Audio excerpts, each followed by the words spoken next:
여러분 안녕하십니까?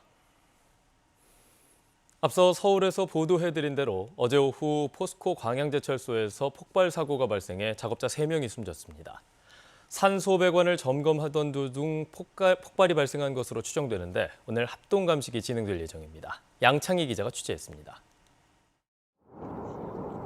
포스코 광양제철소에서 짙은 연기가 뿜어져 나옵니다. 먼 거리에서도 연기는 선명하게 보입니다. 어제 오후 4시쯤 광양제철소에서 폭발 사고가 발생했습니다. 목격자들은 사고 당시 폭발음도 들렸다고 말합니다. 펑펑 큰 소리가 들려가지고 보니까 연기가 나오더라고요. 내가 4시 1분 불꽃같이 나고요. 정말 시커먼 연기가 많이 나오더라고요. 폭발이 일어난 일고로 근처 배관에는 포스코 직원 1명과 협력업체 직원 2명 등 작업자 3명이 있었습니다. 이 가운데 2명은 심정지 상태로 발견돼 병원으로 옮겨졌지만 숨졌습니다. 나머지 1명도 소방당국의 수색 끝에 발견됐지만 숨진 상태였습니다. 제철소 측은 배관 설비를 점검하던 도중 산소가 새면서 사고가 난 것으로 보고 있습니다. 소방당국도 산소 밸브를 열다가 폭발이 발생한 것으로 추정 중입니다. 포스코 광양제철소에서는 지난해 12월에도 폭발이 발생해 5명이 크고 작은 부상을 당하는 등 사고가 끊이지 않고 있습니다. 광양경찰서는 오늘 국립과학수사연구원 등과 합동감식을 벌여 정확한 사고 원인을 조사할 계획입니다. 여수고용노동지청도 산업안전보건법 위반 여부 등을 조사하고 있습니다. KBS 뉴스 양창희입니다. 광주와 전남 지역의 코로나19 지역 감염이 크게 늘면서 감염병 전담병원 병상의 절반 이상이 환자들로 채워지게 됐습니다. 확산세가 수그러들지 않자 방역당국은 지난 9월에 임시 중단했던 경증 환자 생활치료센터도 다시 문을 열어서 확진자 급증에 대비하고 있습니다. 유철웅 기자의 보도입니다. 광주 전남 지역의 코로나19 누적 확진자가 1,000명에 육박하고 있습니다. 특히 이번 달에만 광주 전남의 코로나19 확진자가 280명을 넘어섰습니다. 확진자가 급증하면서 광주 전남 감염병 전담병원의 병실도 환자들로 빠르게 채워지고 있습니다. 현재 광주 전남 7개 전담 의료기관에 마련된 병상은 391개, 이미 250여 명이 입원해 있어 잔여 병상은 140개에도 미치지 못하고 있습니다. 문제는 이 같은 지역 감염 확산이 좀처럼 수그러들 기미를 보이지 않고 있다는 점입니다. 우리 지역 내 확진자들이 무증상 감염 상태에서 감염된지 모르고 일상생활을 하고 계셔서 코로나가 끊이지 않고 발생하고 있습니다. 확산세가 수그러들지 않자 지난 9월 이후 임시 중단했던 생활치료센터도 다시 문을 열었습니다. 한전 KPS 인재개발원에 마련된 생활치료센터는 84명을 수용할 수 있는 규모입니다. 이곳에서는 지난 8월과 9월에도 경증 환자 35명이 치료를 받았습니다. 그분들이 이제 들어와서 사용하는데 최대한 불편이 없도록 최대한 우리가 이제 시설 지원을 하고요. 또 그분들이 필요한 하여튼 인적 자원이라든가 물적 모든 것을 지원을 하고 있습니다. 광주 전남 방역당국은 무증상자나 경증 환자는 생활치료센터에서 치료할 계획입니다. 또 확진자가 더 증가할 것으로 보고 광주 전남 지역에 생활치료센터를 추가로 지정해 줄 것을 정부에 건의했습니다. KBS 뉴스 유초롱입니다. 광주와 전남 지역의 금융권 대출이 석 달 연속 1조 원을 넘어서 누적 대출액도 사상 처음으로 110조 원을 돌파했습니다. 한국은행 광주전남본부가 발표한 자료를 보면 지난 9월 한 달 광주와 전남 지역의 금융권 대출은 1조 2천억 원으로 지난 7월과 8월에 이어 석 달째 1조 원 이상을 기록했습니다. 이에 따라 누적 대출액은 110조 8천억 원으로 사상 처음으로 110조 원을 넘겼습니다. 이 가운데 가계대출 잔액은 52조 7천억 원, 기업대출 누적 잔액은 53조 1천억 원으로 집계됐습니다. 기아자동차 노동조합이 오늘부터 부분 파업에 들어갑니다. 기아차 노조는 어제까지 사측과 교섭을 벌였지만 주요 쟁점에 대한 이견이 커서 오늘부터 사흘 동안 주간 근무자와 야간 근무자가 각각 4시간씩 하루 총 8시간의 파업에 들어간다고 밝혔습니다. 기아차는 사흘 동안 부분 파업에 들어갈 경우 생산량 감소가 3,000대에 이를 것으로 전망했습니다. 광주시의회 의원들이 아시아문화전당 특별법 개정안의 국회 통과를 촉구했습니다.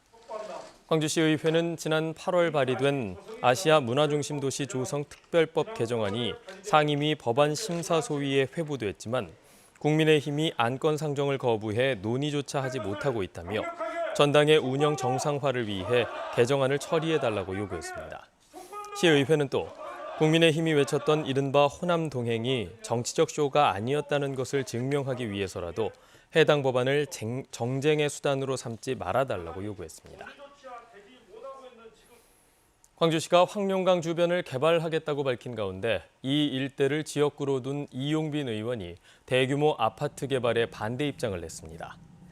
이용빈 의원은 입장문을 통해 황룡강과 장록습지는 미래 세대에게 물려줘야 할 천혜의 생태 환경 자원이라며 국가습지 지정을 흔들림 없이 추진하고 개발 사업은 아파트 위주의 개발이 아닌 역사 문화 자원을 관광 자원화할 수 있는 친환경 개발이 돼야 한다고 밝혔습니다.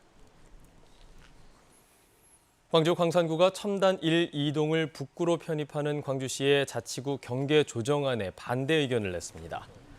광산구는 자치구 경계 조정의 취지는 인구 불균형을 해소하는 것이라며 첨단 1, 2동을 북구로 편입할 경우 광산구의 인구는 7만 2천여 명이 줄고 북구는 5,300여 명이 늘어서 인구 편차는 전국 광역시 평균을 초과하게 된다며 합리성 없는 경계 조정안에 반대한다고 밝혔습니다. 또 경계 조정은 광주권 전체를 대상으로 해야 한다고 강조했습니다. 불어난 물에 소가 떠내려가고 시가지가 온통 물에 잠겼던 지난 8월 구례군의 수해 기억하실 겁니다. 수해를 입은 지 석 달이 훌쩍 지났지만 주민들의 고통은 여전합니다. 원인 조사조차 전혀 진행이 되지 않아서 언제 보상을 받을 수 있는지 기약조차 없기 때문입니다. 김정대 기자가 취재했습니다.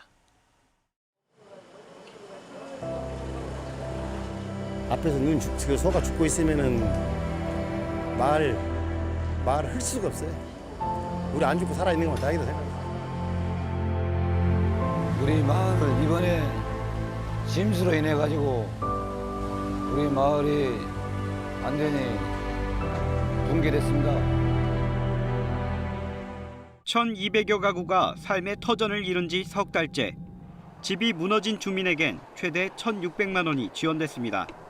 집 짓기엔 턱없이 모자랍니다. 능력이 되면 다른 데 나가서라도 집을 짓다든지 1, 2천만 원 갖고 지는 게 아니잖아요. 임시주택을 지으면서 규경 미달에 자재를 쓴 사실이 최근 드러나기도 했습니다.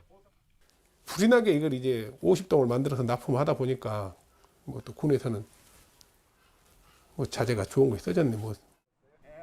집도 못 짓고 옮길 데도 없던 주민들. 인근 사찰과 학교에 마련된 임시거처에 머물러 왔지만 이마저도 기간이 끝났습니다. 군에서 정태공원 막 계약이 끝났다 그래갖고는 그 억지로 쫓아내게 한 거예요. 나가라고 이제. 수해 이후 구례군의 복구 예산 3천억 원이 내려왔습니다. 하지만 공공시설물 복구에만 쓰도록 제한돼 주민들에겐 도움이 되지 않습니다. 우리한테 쓰여지는 게 아니고 공사업자들한테만 지금 쓰여지는 거 아니냐. 이게 지금 우리 삶하고 뭔 상관이냐 이게. 수재민들을 더 괴롭게 한 건 부실한 피해 조사와 더딘 원인 조사입니다. 항공 촬영해갖고는 반파다 그래갖고 반파로 매긴 놈들이 어디가 있다 이거. 내가 갔으면 저기들 한 바퀴 싹 둘러갖고는 실태 조사를 해야 될 거 아니오. 실태 조사도 없었어. 섬진강 수해 참사가 난 지 지금 100일이 훌쩍 넘었습니다. 이 수해 원인에 대한 조사 자체도 지금 하고 있지 못하고 있는 상태. 주민 비상대책위는 곧 청와대와 국회 앞에서 농성에 들어갈 계획입니다. 지금까지 조사도 하지 않고 책임지는 사람도 없고 저는 이게 정상적인 사회인가 여기에 대해서 반문하지 않을 수 없습니다. KBS 뉴스 김정대입니다. 고 조비오 신부의 명예를 훼손한 혐의를 받는 전두환 씨의 다음 주 선고를 앞두고 천주교 사제들이 합당한 처벌을 받아야 한다고 촉구했습니다. 천주교 광주 대교구 정의평화위원회는 고 조비오 신부의 명예훼손은 개인의 문제가 아니라 광주 시민들에 대한 명예훼손이라며 이같이 요구했습니다. 천주교 정평위에 이어서 광주 지역 시민사회단체와 5.18 단체들은 오는 30일 선고를 앞두고 릴레이 기자회견을 이어갈 예정입니다. 한편 더불어민주당 이형석 국회의원은 오는 30일로 예정된 전두환 씨의 사자 명예훼손 재판 1심 선고와 관련해 전 씨에 대한 단죄와 함께 재판 생중계를 촉구했습니다. 이 의원은 전 씨를 단죄해서 역사적 정의를 바로 세우고 아울러 5.18 헬기 사격 여부에 대한 법적 판단이 이루어지는 역사의 장인 만큼 재판도 생중계돼야 한다고 주장했습니다.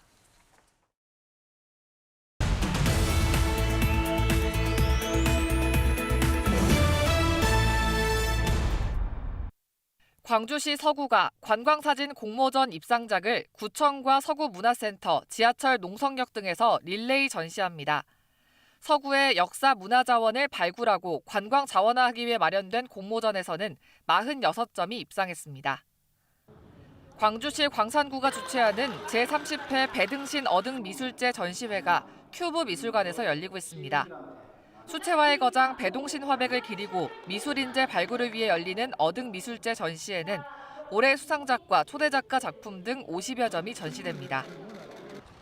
목포시 하당 청소년 문화센터에 무인형 도서대출 서비스가 제공되는 스마트 도서관이 문을 열었습니다. 목포 하당 지역에 들어선 스마트 도서관에는 신간과 베스트셀러 위주 600여 권이 비치되고 연중 무휴로 이용할 수 있습니다. 장성군이 내장산 국립공원 이름에 백암산을 함께 표기하는 명칭 변경 사업의 취지를 설명하는 자리를 갖습니다. 장성군은 오는 30일 전북 정읍에서 전북도민을 대상으로 명칭 변경 타당성 조사 결과를 설명하고 주민과 관계자, 전문가 의견을 청취할 예정입니다. 지금까지 단신브리핑이었습니다. 내년에 광주 지역 산업체의 인력 채용이 줄어들 것으로 보입니다. 광주 인적자원개발위원회가 지역 중소기업 1,200곳을 대상으로 조사한 결과 내년 채용 예정 인원은 8,600여 명이었습니다. 이는 올해 채용 인원보다 23% 줄어든 것으로 지난해의 3분의 1 수준입니다. 업종별로는 기계장비 제조업과 정보서비스업 등 3개 업종을 제외한 나머지 40개 업종에서 모두 채용 예정 인원이 줄었습니다. 어린이 보호구역에서 일가족을 화물차로 치어 사망사고를 낸 운전자가 검찰에 송치됐습니다. 광주 북부경찰서는 어린이 보호구역에서 2살 배기를 숨지게 하는 등 4명의 사상자를 낸 사고를 낸 혐의로 구속된 운전자 54살 A씨를 검찰에 송치했다고 밝혔습니다. A씨는 지난 17일 오전 광주시 북구 우남동의 스쿨존 내 횡단보도에서 유모차를 끌던 30대 여성 등 일가족을 차로 치어 2살 여아를 숨지게 한 혐의를 받고 있습니다.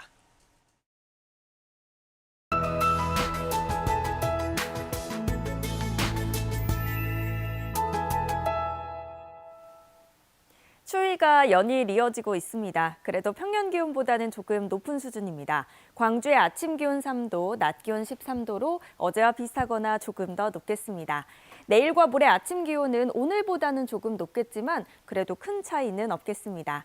추위는 모레 낮부터 한층 더 심해지겠습니다. 북서쪽에서 찬 공기가 내려오면서 낮 기온 10도에 머물겠고요. 체감 온도는 8도대까지 떨어지겠습니다. 오늘도 고기압의 영향을 받아 파란 하늘이 드러나겠습니다. 미세먼지 농도도 보통 단계로 공기질 무난하겠습니다. 다음은 자세한 지역별 날씨입니다. 현재 기온 담양과 화순이 0도로 쌀쌀합니다. 낮 기온은 13도 안팎으로 어제보다 1, 2도가량 높겠습니다. 여수의 낮 최고 기온 14도, 순천과 광양 15도가 예상됩니다. 목포 12도, 강진과 장흥 14도, 해남 13도가 예상되고요. 신안을 비롯한 그 외 도서 지역도 13도까지 오르겠습니다. 바다의 물결은 전해상에서 비교적 잔잔하겠습니다. 금요일 낮부터 찬바람이 불기 시작하면서 주말 동안에 기온이 큰 폭으로 떨어지겠습니다. 날씨였습니다. 뉴스를 마칩니다. 여러분 고맙습니다.